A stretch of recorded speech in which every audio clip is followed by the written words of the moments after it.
So welcome to Arshit institute. So మనం ఇప్పుడు electricity లెసన్ని మనం స్టార్ట్ చేద్దాం. సో ఈ ఎలక్ట్రిసిటీ లెసన్ అనేది మనకి ప్రతి రైల్వే ఎగ్జామ్స్లో కావచ్చు, కాంపిటేటివ్ ఎగ్జామ్స్లో కావచ్చు, సెంట్రల్ గవర్నమెంట్ ఎగ్జామ్స్లో కావచ్చు, చాలా ఇంపార్టెంట్. సో యాక్చువల్గా మనకి దీని యొక్క వెయిటేజ్ వచ్చేసి మీరు కనుక ఒకవేళ రైల్వే కనుక ప్రిపేర్ అవుతుంటే ఈ ఎలక్ట్రిసిటీ వెయిటేజ్ వచ్చేసి మనకి 3 మార్క్స్ వరకు ఉంటుంది. సో 3 మార్క్స్ యావరేజ్గా చూసుకుంటే మనకి సో మీరు కనుక ఏఎల్పికి ప్రిపేర్ అవుతున్నారు అనుకోండి. సో ఏఎల్పికి ప్రిపేర్ అవుతుంటే మీకు సో దాదాపు ఈ లెసన్ నుంచి మనకి 2 క్వశ్చన్స్ వచ్చే అవకాశం ఉంది. అందులో ప్రాబ్లమ్స్ కూడా మనకి కాన్సన్ట్రేట్ చేస్తారు. అట్లానే మనం అబ్జర్వ్ చేసినట్లయితే so SI constable, RPF SI కావచ్చు, కానిస్టేబుల్ కావచ్చు, దీనికి కూడా 2 మార్క్స్ వెయిటేజ్ వస్తుంది. మీరు కనుక గ్రేడ్ 3కి సో రైల్వే గ్రేడ్ 3 కనుక మీరు ప్రిపేర్ అయ్యారనుకోండి, రైల్వే గ్రేడ్ 3కి మనకి సో దాదాపు ఈ లెసన్ నుంచి 3 క్వశ్చన్స్ మనం ఎక్స్పెక్ట్ చేయొచ్చు. సో అట్లాగే మనకి ఎన్టీపీసీకి ఎవరైతే ఎన్టీపీసీ కనుక ప్రిపేర్ అవుతున్నారనుకోండి, ఈ ఎన్టీపీసీకి మనకి ఈ లెసన్ నుంచి 1 మార్క్ వెయిటేజ్ ఉంది. ఎందుకంటే మనకి ఓవరాల్గా ఎన్టీపీసీ వెయిటేజ్ ఫిజిక్స్ నుంచి కొంచెం తక్కువ ఉంది కాబట్టి సో 1 మార్క్ మనం ఎక్స్పెక్ట్ చేయొచ్చు. సో అట్లానే మనం మీరు కనుక గ్రూప్ డీకి ప్రిపేర్ అవుతుంటే మనకి దీని నుంచి 2 క్వశ్చన్స్ వస్తాయి. క్లియర్. జేఈ యొక్క స్టేజ్ 1 ఉంది కదా, జేఈ స్టేజ్ 1 కూడా అంతే. జేఈ స్టేజ్ 1 కూడా మనకి 2 క్వశ్చన్స్ వరకు మనం ఎక్స్పెక్ట్ చేయొచ్చు. అందుకే ఈ లెసన్ అనేది చాలా ఇంపార్టెంట్, మనకి అబ్జర్వ్ చేయొచ్చు అనమాట. ఓకే, సో ఇది మనకి పాయింట్ అనేది. అట్లే యావరేజ్గా మనం చూసుకుంటే యాక్చువల్గా మనకి ఈ యొక్క ఎలక్ట్రిసిటీ లెసన్ నుంచి మనకి 2 క్వశ్చన్స్, గ్రేడ్ 3కి మాత్రం 3 క్వశ్చన్స్ మనం ఎక్స్పెక్ట్ చేయొచ్చు. చాలా ఇంపార్టెంట్ ఇది. సో మనం బేసిక్స్ నుంచి కొంచెం అడ్వాన్స్ లెవెల్లో మనకి హైలైట్ చేసుకుంటూ వెళ్దాం. ఓకే, సరే స్టార్ట్ చేద్దాం. చూడండి, సో ఫస్ట్ అసలు ఈ ఎలక్ట్రిసిటీ ఏంటి, ఈ ఎలక్ట్రిసిటీ మొత్తం ఎన్ని రకాలు, ఇందులో మనకి ఏ డేటా ఉంటుంది, దీనిలో ప్రాబ్లమ్స్ ఎలా అడుగుతారు, ఇవన్నీ కూడా మనం ఒకసారి గ్యాదర్ చేద్దాం. చూడండి, క్లియర్. సరే, సో స్టార్ట్ చేద్దాం. చూడండి ఒకసారి. సో అసలు ఈ ఎలక్ట్రిసిటీ, విద్యుత్ అనే లెసన్ని, సో ఎలక్ట్రిసిటీని, సో విద్యుత్ అనే ఈ టాపిక్ని మనకి 2 టైప్స్గా డివైడ్ చేయొచ్చు. సో విద్యుత్ని మనకి ఎన్ని టైప్స్గా డివైడ్ చేశారు? 2 టైప్స్. సో 2 టైప్స్గా మనకి డివైడ్ చేశారు. 2 టైప్స్గా సో 2 టైప్స్గా మనకి డివైడ్ చేశారు. ఒకటి ఏంటి అంటే మనకి స్టాటిక్ ఎలక్ట్రిసిటీ, ఒకటి స్టాటిక్ ఎలక్ట్రిసిటీ అంటాం.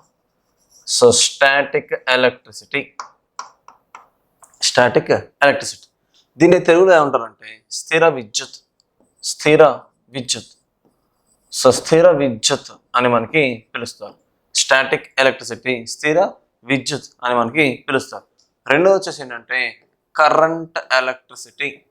సో రెండోది మనకి కరెంట్ ఎలక్ట్రిసిటీ అంటాం.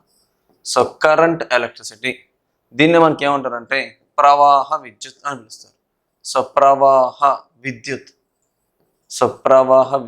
అని మనకి పిలుస్తారు. క్లియర్. సో ఒకటేమో స్టాటిక్ ఎలక్ట్రిసిటీ, ఇంకోటేమో కరెంట్ ఎలక్ట్రిసిటీ. సో మళ్ళీ ఈ కరెంట్ ఎలక్ట్రిసిటీ మనకి ఏం చేశారంటే 2 టైప్స్గా డివైడ్ చేశారు. ఒకటి వచ్చేసి ఏంటంటే ఏసీ, రెండోది వచ్చేసి డీసీ. సో ఒకటి ఏసీగా చెప్పుకోవచ్చు, రెండోది మనం డీసీగా మనం అబ్జర్వ్ అనేది చేయొచ్చు. క్లియర్. ఇక్కడ ఏసీ అంటే మనకి ఏంటిది? Alternative current. So alternative current అంటాం, alternative current.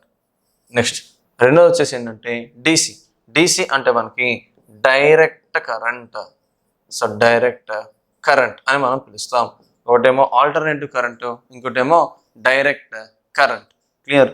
So alternative current అంటే మనకి సో ఇక్కడ ఆల్టర్నేటివ్ కరెంట్ అంటే తెలుగులో మనం ఏమంటుంది తెలుసా?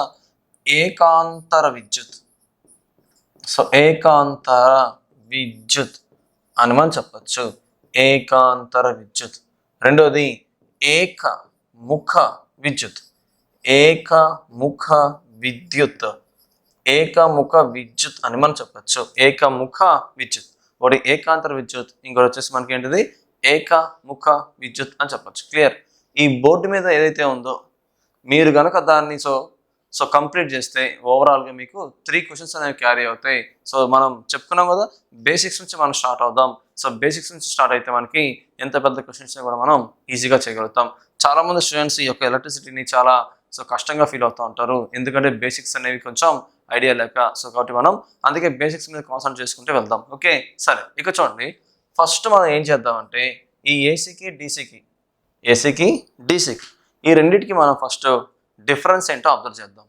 ఆ తర్వాత ఏం చేద్దామంటే ఈ యొక్క స్టాటిక్ ఎలక్ట్రిసిటీ గురించి మనం కాన్సన్ట్రేట్ చేద్దాం. ఓకే, ఈ రెండు అయిపోయిన తర్వాత అతి పెద్ద టాపిక్ అయిన కరెంట్ అనే దాని గురించి మనం స్టార్ట్ చేద్దాం. ఓకే, సో ఫస్ట్ టార్గెట్ వచ్చేసి మనకి ఏసీ అంటే ఏంటి, డీసీ అంటే ఏంటి, దాని మధ్య డిఫరెన్స్ ఏంటో చూద్దాం. అట్లాగే మనకి స్టాటిక్ ఎలక్ట్రిసిటీలో మనకి సో ఏమేమి ఉన్నాయి, అసలు స్టాటిక్ ఎలక్ట్రిసిటీ గురించి మనకి రీసెర్చ్ చేసిన పర్సన్ ఎవరు, అసలు ఎవరు ఏంటి అనేది మనం అబ్జర్వ్ అనేది చేద్దాం. క్లియర్?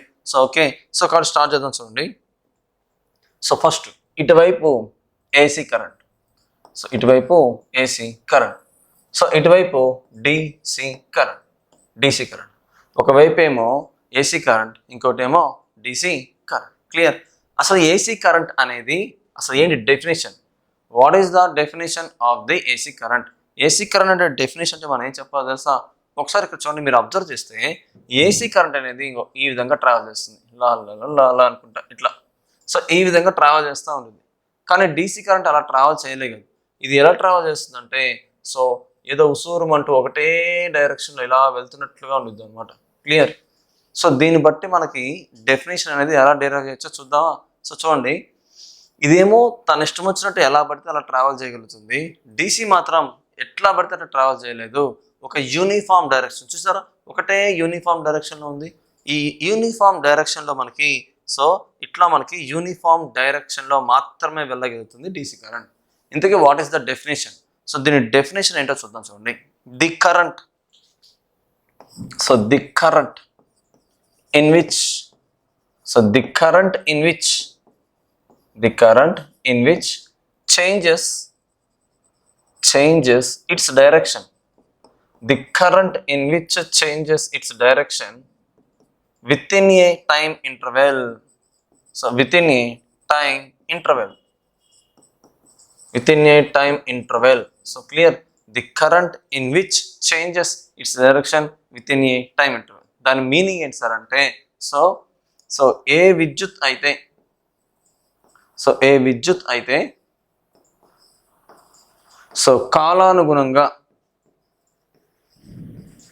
ఏ విద్యుత్ అయితే కాలానుగుణంగా తన దిశను మార్చుకోగలదో, సో తన దిశను మార్చుకోగలదో, సో తన దిశను మార్చుకోగలదో, సో ఆ విద్యుత్ని మనం ఏమని పిలుస్తాం? ఏకాంతర విద్యుత్. సో తెలుగు మీడియం అయినా ఇంగ్లీష్ మీడియం అయినా ఎవరు ఇబ్బంది పడాల్సిన అవసరం లేదు. సో మనం ప్రతిపదం తెలుగు, ప్రతిపదం ఇంగ్లీష్ కూడా మనకి సో మనం కవర్ చేసుకుంటాం ఈ వీడియోలో. ఓకే, సో ఒకసారి జాగ్రత్త చూడండి, the current in which changes its direction with in a time interval. Clear? So ఏ విద్యుత్ అయితే తన దిశను, ఏ విద్యుత్ అయితే తన దిశను, సో ఏ విద్యుత్ అయితే తన దిశను కాలానుగుణంగా మార్చుకోగలదో. చూసారా, ఇది యూనిఫామ్ డైరెక్షన్లో లేదు. సో తన దిశని చేంజ్ చేసుకుంటూనే ఉండగలుగుతుంది ఇది. ఓకే, ఇది చూద్దాం. DC current. మరి డీసీ కరెంట్ అంటే, సో డీసీ కరెంట్ అంటే ఏంటంటే the current in which, the current in which, the current in which does not changes, does not changes, does not changes its direction, does not changes its direction with in a time interval. So with in a time interval. దీని meaning ఏంటిది? So దీని meaning ఏంటంటే ఏ విద్యుత్ అయితే తన దిశను, ఏ విద్యుత్ అయితే తన దిశను కాలానుగుణంగా మార్చుకోలేదో, ఏ విద్యుత్ అయితే తన దిశను కాలానుగుణంగా మార్చుకోలేదో ఆ విద్యుత్ని మనం ఏమంటాం? సో ఏకముఖ విద్యుత్గా మనం చెప్తాం. ఏకముఖ విద్యుత్గా మనం అర్థం చేస్తాం. క్లియర్? సో ఇదేమో సో కాలానుగుణంగా తన దిశను మార్చుకోగలదు, ఇదేమో కాలానుగుణంగా తన దిశను మార్చుకోలేదు. ఇంకా మనం ఏమేమి డిఫరెన్స్ ఉన్నాయి వీటి మధ్య అనేది మనం ఒకసారి అబ్జర్వ్ చేద్దాం. సో వీటి మధ్య ఇంకా డిఫరెన్సెస్ ఏమేమి ఉన్నాయంటే, యాక్చువల్గా ఏసీ కరెంట్ అనేది ఏం చేయగలదో తెలుసా? So it can travel, it can travel long distances, long distances. It can travel long distances. దాని మీనింగ్ ఏంటంటే ఇది చాలా దూరం ప్రయాణించగలదు, చాలా దూరం ప్రయాణించగలదు, ఇది చాలా దూరం ప్రయాణించగలదు. It can travel long distances. కానీ ఇది అట్లా కాదు, it cannot travel, it cannot travel long distances, it cannot travel long distances. ఇది చాలా దూరం ప్రయాణించలేదు. మీరు కనుక అబ్జర్వ్ చేస్తే మనకి సో ఎక్కువగా ఇలా పంట పొలాల్లో మనం అబ్జర్వ్ చేస్తూ ఉంటాయి కదా, పెద్ద పెద్ద ఎలక్ట్రిక్ పోల్స్ అనేవి ఇలా ఉంటాయి. సో ఈ విధంగా వైర్స్ అనేవి ఈ విధంగా బదులుగా ఉంటాయి. ఎందుకు ఉంటాయి అనేది మనకి హీట్ లెసన్లో వస్తుంది అనమాట. సో ఇలా బదులుగానే ఉంటాయి కదా, స్ట్రైట్గా ఉండవు ఈ లైన్స్.